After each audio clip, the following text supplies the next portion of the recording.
অথচ বঙ্গবন্ধুর নাম আজ পর্যন্ত কোন মানুষ উচ্চারণ করার সময় আমি অন্তত শুনিনি যে বলে শহীদ শেখ মুজিবুর রহমান, আমি শুনিনি। কিন্তু জিয়াউর রহমানের নাম কেউ উচ্চারণ করলে আগেই বলে শহীদ জিয়া। আরাফাতের পাশে নামিমা মসজিদ আছে, নামিরা। এই মসজিদে আমি 16 সালে যখন হজে গিয়েছিলাম দেখি কাবার ইমাম খুতবা দিচ্ছে শহীদ জিয়াউর রহমান মিন বাংলাদেশ। এই শব্দটা আমার আজও মনে আছে।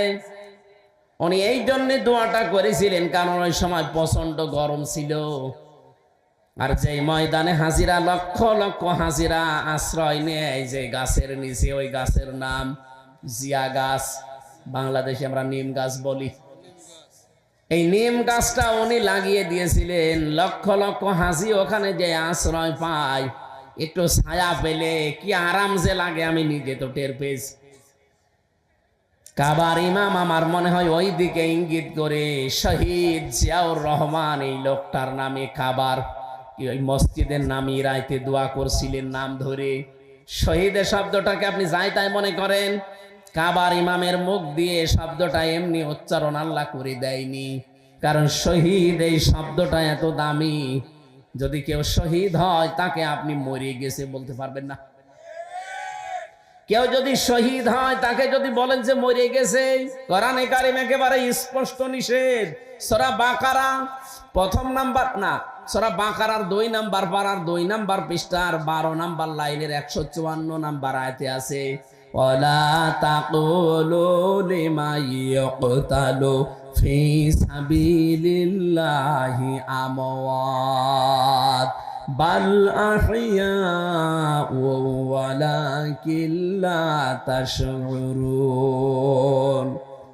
রব্বুল আলামিন বলেন যারা আমি আল্লাহর জন্য শহীদ হয়, যাদেরকে শহীদ করা হয়েছে, দুইটা শব্দ বললাম, যারা আল্লাহর জন্য শহীদ হয় আর যাদেরকে শহীদ করা হয়েছে, এই মানুষকে তোমরা জীবনেও কোনোদিন মরে গেছে কথা বলবা না, মৃত বলবা না, কারণ তারা জীবিত কিন্তু তোমরা টের পাও না।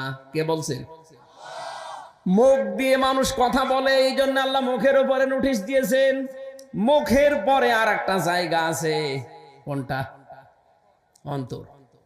অন্তরে যেন কেউ ধারণাও না করে যে মরে গেছে লোকটা। না, ওয়ালা তাহসাবান্নাল্লাযীনা কুতিলু ফি সাবিলিল্লাহি আমওয়াতা বাল আহইয়াউন ইনদা রাব্বিহিম ইরসাকুন। এটা সূরা আলে ইমরানে আছে, 4 নাম্বার পারা 11 নাম্বার পৃষ্ঠা 9 নাম্বার লাইনের 169 নাম্বার আয়াতে আছে। তাফসিরে ফি জিলালিল কোরআনে পাবেন। আল্লাহ বলেন ধারণাও করবি না, মুখে তো বলবি না, ধারণাও করবি না অন্তর দিয়ে যে যারা আমি আল্লাহর জন্য মারা গেছে, শহীদ হয়েছে, যে বলবি না যে মরে গেছে। না, যারা শহীদ হয় এরা মরে না, এরা জীবিত, এরা আমি আল্লাহর কাছে খাই। সুবহানাল্লাহ বলতে পারেন না? বলেন তো ঘুমিয়ে থাকলে খাওয়া লাগে? বলেন না কেন?